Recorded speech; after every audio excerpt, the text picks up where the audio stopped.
రాష్ట్రంలో నిర్బంధ పాలన కొనసాగుతుంది. ఖమ్మంలో వామపక్ష విద్యార్థి నాయకులను పోలీసులు ముందస్తు అరెస్ట్ చేశారు. ఉప ముఖ్యమంత్రి బట్టి విక్రమార్క, మంత్రి వాకాటి శ్రీహరి పర్యటనను అడ్డుకుంటామని విద్యార్థి సంఘం నాయకులు ప్రకటించారు. దీంతో అక్రమంగా అరెస్టులు చేసి పిఎస్కు తరలించారు. కాంగ్రెస్ అధికారంలోకి వచ్చి 18 నెలలు గడుస్తున్న విద్యారంగ సమస్యలు పరిష్కరించలేదని విద్యార్థి సంఘాలు ఆరోపిస్తున్నాయి. తక్షణమే విద్యాశాఖ మంత్రిని నియమించి ఖమ్మం జిల్లా కేంద్రంగా ప్రభుత్వ విశ్వవిద్యాలయాన్ని ఏర్పాటు చేయాలని డిమాండ్ చేశారు. పెండింగ్లో ఉన్న ఫీజు రియంబర్స్మెంట్, స్కాలర్షిప్ బకాయిలు తక్షణమే విడుదల చేయాలని విద్యార్థి సంఘాలు కొంతకాలంగా ఆందోళన కొనసాగిస్తున్నాయి. అయినప్పటికీ ప్రభుత్వం నుంచి ఎలాంటి స్పందన రాకపోవడంతో మంత్రుల పర్యటన అడ్డుకుంటామని ప్రకటించారు.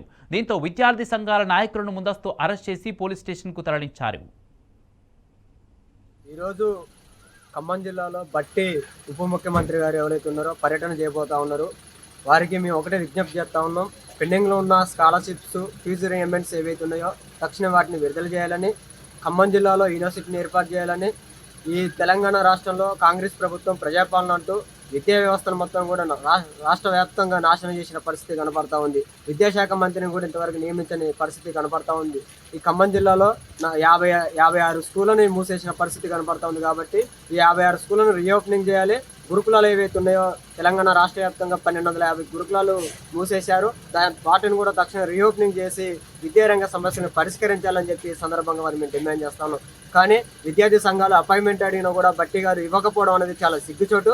తక్షణమే ఏదైతే విద్యారంగ సమస్యలు ఏవైతే ఉన్నాయో, పెండింగ్లో ఉన్న స్కాలర్షిప్, ఫీజు రియంబర్స్మెంట్, అదేవిధంగా ప్రైవేటు కార్పొరేట్ విద్యా సంస్థలు ఏవైతే ఉన్నాయో విద్యార్థుల ప్రాణాలు పోతున్నా కూడా, మరణాలు పోతున్నా కూడా ఇంతవరకు ఈ కాంగ్రెస్ ప్రభుత్వం పట్టించుకోకుండా ఈరోజు బడా కార్పొరేటు ప్రైవేటు కళాశాల యజమానులకి కొమ్ము కాసిన పరిస్థితి ఈ తెలంగాణ రాష్ట్రంలో కనపడతా ఉంది.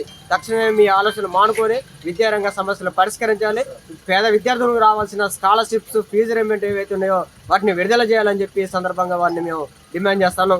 విద్యారంగ సమస్యలు పరిష్కరించే వల్ల రాష్ట్ర వ్యాప్తంగా పెద్ద ఎత్తున పీడిఎస్ విద్యార్థి సంఘం ఆందోళన కార్యక్రమం తీసుకుంటామని చెప్పి ఈ సందర్భంగా జిల్లాలో ఉన్న 3 మంత్రులను హెచ్చరిస్తా ఉన్నాం.